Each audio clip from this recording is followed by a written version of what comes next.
కామెడీకి చెప్పాడులే. ఇంటింటికి వెళ్ళి ఒకచోట నలుగురు పిల్లలు కనపడితే అమ్మ నీకు 15,000, నీకు 15,000, నీకు 15,000, నీకు 15,000, నలుగురికి 60,000 వచ్చేస్తాయి గుద్దేని సైకిల్ మీద అని సైకిల్ వేసుకెళ్ళి చెప్పాడు ఆయన. ఇంటింటికి వెళ్ళి ప్రచారం చేశారు. శభాష్, తప్పు లేదు. మీరు మేనిఫెస్టోలో పెట్టారు, వాగ్దానం చేశారు, సూపర్ 6లో పెట్టారు, ప్రచారం చేసుకున్నారు, ఓట్లు వేసుకున్నారు, అధికారంలోకి వచ్చారు. ఏం చేయాలి ఇప్పుడు? అమలు చేయాలా లేదా? అమలు చేయాల్సిన బాధ్యత మీకుందా లేదా? రాత్రేనండి GOMS 29 రిలీజ్ చేశారు. అంతేగా GOMS నెంబర్ 29 రిలీజ్ చేశారు. దానిలో ఏమి రాశారో, ఏమి జీవోలో ఇచ్చారో రాష్ట్ర ప్రజానీకం తెలుసుకోవాలని ఈ సందర్భంగా మనవి చేస్తున్నా. దానికోసమే ప్రత్యేకంగా చెప్పడం కోసం ఈ ప్రెస్ మీట్ పెట్టామని కూడా మనవి చేస్తున్నాం వైఎస్ఆర్ కాంగ్రెస్ పార్టీ తరఫున. ఆ జీవోలో ఉన్నటువంటి అంశాలు ఒక్కసారి హైలైట్ చేద్దాం. చూడు, ఆ పైన ఉన్నాయి చూడండి. As a part of government assured flagship programme, the government under తల్లికి వందనం scheme is providing financial assistance of 15,000 rupees per annum, shabash, to each mother or recognized guardian who is below poverty. Sorry, adi below each mother, not each student. ప్రతి తల్లికి 15,000 రూపాయలు ఇస్తారు. ఎలాగా? జగన్మోహన్ రెడ్డి గారు ఎలా ఇచ్చారో అలాగే ఇస్తారు. ఒక తల్లి 2 బిడ్డల్ని స్కూలుకు పంపితే 30,000 ఇవ్వరు. 3 పిల్లల్ని పంపితే 45,000 ఇవ్వరు. 4 పిల్లల్ని పంపితే 60,000 ఇవ్వరు. ఎంతమంది పిల్లల్ని పంపినా 15,000 రూపాయలే ఇస్తారు. ఏంటిది? What is this? ఇది సూపర్ 6 కాదే? సూపర్ మోసం కాదా అని అడుగుతా ఉన్నా. ఇది తల్లికి వందనమా? కాదే. తల్లికి మోసం కాదా అని అడుగుతా ఉన్నా. నారా చంద్రబాబు నాయుడు గారు, అదేవిధంగా కూటమి నాయకులు ఆలోచన చేయమని మనవి చేస్తున్నా. ఇవాళ మీరు చేసినటువంటి పని ఎంత దారుణమైనటువంటి అంశం అంటే, ఎంతమంది ఉన్నారండి తల్లులు ఈ రాష్ట్రంలో? మా లెక్క ప్రకారం లాస్ట్ టైం ఇప్పుడు పెరిగి ఉంటారు. 42,61,965 మంది తల్లులు 2023లో ఆ తల్లుల ఖాతాల్లో జగన్మోహన్ రెడ్డి గారు వేశారు. 6,392 కోట్ల రూపాయలు ఆ రోజున వేయటం జరిగింది. అంతమంది తల్లుల్ని మోసం చేయటం కాదా అని అడుగుతా ఉన్నా నారా చంద్రబాబు నాయుడు గారు. అసలు నాకు తెలియక అడుగుతలే. ఇచ్చిన వాగ్దానాన్ని నిలబెట్టుకుంటే ఆయన నారా చంద్రబాబు నాయుడు ఎందుకు అవుతాడు? మరి ఎవరో అయ్యేవాళ్ళు. నేను చాలా సందర్భాల్లో చెప్పా, గతంలో కూడా ఎన్నికలకు ముందు, ఇచ్చిన ప్రతి వాగ్దానాన్ని నిలబెట్టుకున్న మొనగాడు జగన్మోహన్ రెడ్డి. ఇచ్చిన ప్రతి వాగ్దానాన్ని తుంగలో తొక్కిన మోసగాడు నారా చంద్రబాబు నాయుడు అని మనవి చేశాను. ప్రజలు మరి రిసీవ్ చేసుకోలేదో, మరి ఏం జరిగిందో మాకు తెలియదు. కానీ నాకు తెలియగలుగుతాను, ఆయన చంద్రబాబు నాయుడు గారు ఇంత పచ్చి మోసం రాష్ట్రంలో నువ్వు చేస్తున్నావంటే ఏం చెప్పాలని నేను అడుగుతా ఉన్నా. ఇది చంద్రబాబు నాయుడు గారికి అలవాటే, కొత్త ఏం కాదు. అలవాటు పడిన వ్యక్తే, మోసం చేయటంలో బాగా అలవాటు పడినటువంటి వ్యక్తి. రైతులకు రుణమాఫీ చేస్తానని చెప్పి రుణమాఫీ ఎగ్గొట్టినటువంటి వ్యక్తి. దీనికి సమాధానం చెప్పవలసినటువంటి బాధ్యత కూటమికి ఉంది అని మనవి చేస్తున్నాం. ఇంత పచ్చి మోసాన్ని ఎలా ప్రజలు భరిస్తారో చెప్పాలి. ఇలాంటి తప్పుడు వాగ్దానాలు ఇచ్చి నేను చెప్తున్నా. జగన్మోహన్ రెడ్డి గారు ఏం చెప్పారు అమ్మఒడి కార్యక్రమంలో? అయ్యా, అమ్మఒడి సక్సెస్ఫుల్గా అమలు చేశాం, మళ్ళా అమలు చేస్తాం. ఇంతకుముందు 15,000 ఇస్తున్నాం, ఇప్పుడు 17,000 ఇస్తాం అని తన వాగ్దానంలో చెప్పాడు, మేనిఫెస్టోలో. ఎందుకంటే రాష్ట్ర ఆర్థిక పరిస్థితి తెలుసు, జగన్మోహన్ రెడ్డి గారికి తెలుసు, చంద్రబాబు నాయుడు గారికి తెలుసు. కానీ చంద్రబాబు నాయుడు గారు ఏంటి, పని అయిపోయింది పర్లేదు అని మీకు తెలుసు కదా. చాలా సామెతలు ఉన్నాయి. రేవు దాటిన తర్వాత తెప్ప తగలేసేది ఎవరు? నారా చంద్రబాబు నాయుడు గారు. వాడ మీద ఉన్నప్పుడు వాడ మల్లయ్య, వాడ దిగిన తర్వాత బోడి మల్లయ్య. ఎన్నికలకు ముందు వాగ్దానాలు చేయటం, ఈ ఎన్నికల తర్వాత తూ అని మేము ఎక్కడ వాగ్దానం చేసాం అదంతా చేశాం కదా అది అని మాటలు మాట్లాడటం ఏమిటి దుర్మార్గం అని అడుగుతా ఉన్నా. ఇంత పచ్చి మోసం చేసేటటువంటి కార్యక్రమానికి నారా చంద్రబాబు నాయుడు గారు దిగజారిపోయారు. కొత్తగా అలవాటు పడ్డ చీటర్లాగా ఇవాళ ప్రజల్ని మోసం చేసేటటువంటి కార్యక్రమం చేస్తున్నారు. ఇది చాలా దారుణమైనటువంటి అంశమని మనవి చేస్తున్నారు. ఆలోచన చేయండి రాష్ట్ర ప్రజానీకం. జగన్మోహన్ రెడ్డి గారు వద్దని, చంద్రబాబే కావాలని ఓట్లేసిన తల్లులను అడుగుతా ఉన్నా, ఓట్లేసిన కుటుంబాలను అడుగుతా ఉన్నా, ఇంత దారుణమైన మోసాలు చేస్తున్నటువంటి నారా చంద్రబాబు నాయుడు గారికి మీరు ఓటు వేశారు, గుర్తుపెట్టుకోమని మనవి చేస్తున్నా. ఇదే జగన్మోహన్ రెడ్డి గారు ఉన్నట్లయితే ఈ పాటికే ప్రతి సంవత్సరం జూన్లో ఎండింగ్లో ప్రతి తల్లులకి ఖాతాల్లో వేసినటువంటి ఘనత జగన్మోహన్ రెడ్డి గారు. 26,000 కోట్ల రూపాయలు తల్లుల ఖాతాల్లో వేశారు జగన్మోహన్ రెడ్డి గారు. ఇవాళ జులై వచ్చింది, జీవో ఇష్యూ చేశారు అంతే.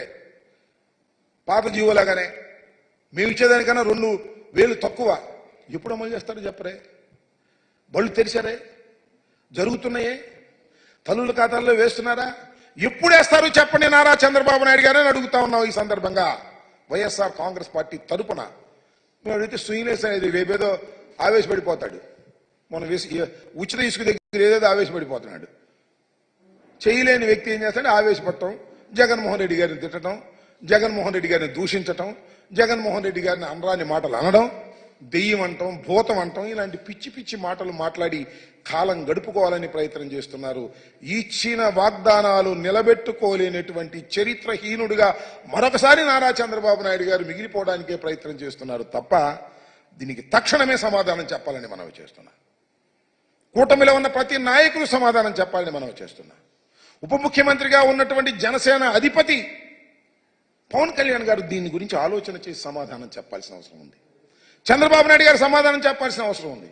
మీరు ప్రతి పిల్లవాడికి ఇస్తానని చెప్పి ఇవాళ కేవలం 15,000 రూపాయలే తల్లుల ఖాతాల్లో జమ చేయడానికి జీవోని ఇష్యూ చేశారు.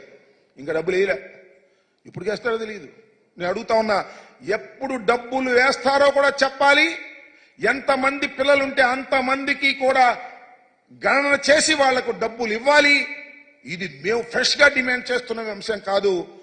మీ మేనిఫెస్టోలో పెట్టి ప్రచారం చేసినటువంటి విషయాన్ని మీరు తప్పనిసరిగా అమలు చేయాలని వైఎస్ఆర్ కాంగ్రెస్ పార్టీ డిమాండ్ చేస్తుంది. తక్షణమే ఈ జీవోను మార్చండి. ఈచ్ స్టూడెంట్ అని రాయండి. ఈచ్ మదర్ కాదు, ప్రతి విద్యార్థికి 15,000 చొప్పున తల్లుల ఖాతాల్లో వేసే విధంగా ఈ జీవోని సవరించాలి. ఈ జీవోని సవరించకపోతే మరొక్కసారి ఈ రాష్ట్రంలో పచ్చి మోసగాడైనటువంటి వ్యక్తి నారా చంద్రబాబు నాయుడు అనేటువంటి భావన కలుగుతుందని కూడా ఈ సందర్భంగా నేను మనవి చేస్తున్నాను. మాకు అప్పుడప్పుడు అనిపిస్తూ ఉంటుంది, సరే అదృష్టం బాగోపోవచ్చు, ప్రజలు మమ్మల్ని తిరస్కరించారని అనవచ్చు. కానీ జగన్మోహన్ రెడ్డి గారిని ఈ రాష్ట్ర ముఖ్యమంత్రిగా కాకుండా చేసినందుకు రాష్ట్ర ప్రజలు పశ్చాత్తాపడే రోజులు ప్రారంభమయ్యాయని కూడా ఈ సందర్భంగా నేను మనవి చేస్తున్నా. ఇదే జగన్మోహన్ రెడ్డి గారు ఉన్నట్టయితే రైతు భరోసా ఈ పాటికే వేసి ఉండేవారు. లేదు, పొదుపు సంఘాలకు సంబంధించినటువంటి డబ్బులు పడి ఉండే. అంతేకాకుండా చేపల నిషేధంలో వెళ్ళినటువంటి ఫిషర్మెన్ కమ్యూనిటీకి ఇవ్వాల్సినటువంటి పెన్షన్లు ఇచ్చేసి ఉండేవారు. అన్నిటిని ప్రిపేర్ చేసుకుని డేట్ వారీగా సంక్షేమ పథకాలను ఏ విధంగా అమలు చేయాలని క్యాలెండర్ రిలీజ్ చేసి ఆ డేట్స్ లో బటన్ నొక్కినటువంటి వ్యక్తి జగన్మోహన్ రెడ్డి గారు. ఇన్ని సంక్షేమ కార్యక్రమాలను చిత్తశుద్ధిగా అమలు చేసినటువంటి వ్యక్తి జగన్మోహన్ రెడ్డి గారు. జగన్మోహన్ రెడ్డి గారు ఏదైతే చెప్పారో అది చేశారు. కొత్త వాగ్దానాలు ఏమి మేము ఇవ్వలేదు. ఈ 15,000 నుంచి 17,000 చేస్తామని తప్ప కొత్త వాగ్దానాలు ఇవ్వలేదు. కానీ అంటే ఇస్తే అమలు చేయాలి. అమలు చేయనటువంటి వాగ్దానాలు ఇవ్వాల్సిన అవసరం లేదని భావించినటువంటి వ్యక్తి జగన్మోహన్ రెడ్డి గారు. అలా సిన్సియర్గా ఆలోచన చేసిన జగన్మోహన్ రెడ్డి గారిని చంద్రబాబు నాయుడు గారు పిచ్చెక్కినట్టుగా మాట్లాడుతున్నారు. ఆలోచన చేసుకోండి. భూతం అంటారు, దెయ్యం అంటారు, పిచ్చోడు అంటారు. అనండి, చూస్తాం ఎంతకాలం అంటారో. మీ బండారం బయటకు వస్తుంది. మీరు వాగ్దానాలు నెరవేర్చకపోతే వైఎస్ఆర్ కాంగ్రెస్ పార్టీ మీ వెంట పడుతుంది. గుర్తుపెట్టుకోమని మనవి చేస్తున్నా. ప్రజల పక్షాన ఉండి పోరాడతాం. 40% ఓట్ షేర్ కలిగినటువంటి రాజకీయ పక్షం మాది. మమ్మల్ని దెయ్యమనో లేకపోతే మరొకటనో కించపరిచే మాటలు మాట్లాడుతున్నారు మీరు. అది మీకు తగదు, గుర్తుపెట్టుకోమని కూడా ఈ సందర్భంగా నేను చెప్పదలుచుకున్నాను. ఇంకా ఆర్థిక పరిస్థితి ఎవరంటున్నారు? ఏ ఎన్నికలకు ముందు ఆర్థిక పరిస్థితి గురించి తెలియదా చంద్రబాబుకి? చెప్పనండి. నాకు ఎన్నికలకు ముందు తెలియదు, ఆర్థిక పరిస్థితి బాగుందనుకున్నాను, అందువల్ల వాగ్దానాలు ఇచ్చాను, అందువల్ల నేను ఏ వాగ్దానాలు అమలు చేయలేను అని చేతులు పైకెత్తేమనండి, అభ్యంతరం ఏం లేదు. Very clear it is. నేను ఇంకోటి మనవి చేస్తున్నా, జగన్మోహన్ రెడ్డి గారు ముఖ్యమంత్రి అయ్యే రోజుకి ఏ విధమైన ఆర్థిక పరిస్థితి ఉందో, చంద్రబాబు నాయుడు గారు తిరిగి 4వసారి ముఖ్యమంత్రిగా అయ్యేటప్పుడు ఖజానా ఏ విధంగా ఉందో ఒకసారి పరిశీలన చేసుకోమని కూడా ఈ సందర్భంగా నేను చెప్తున్నా. కాబట్టి ఇచ్చిన వాగ్దానం నిలబెట్టుకుంటారా లేదా, లేదంటే ఎగ్గొడతారా? మీ అందరికీ తెలుసు కదా, ఆనవాయితీ ప్రకారం చంద్రబాబు నాయుడు గారు ఇచ్చిన ప్రతి వాగ్దానాన్ని తొంగలో తొక్కి మోసగాడని నిరూపించుకుంటాడు, అంతే, సింపుల్. ఇంకా ఈ వీడియోని ఇంకెందుకు లేబ్బా, వదిలేసే.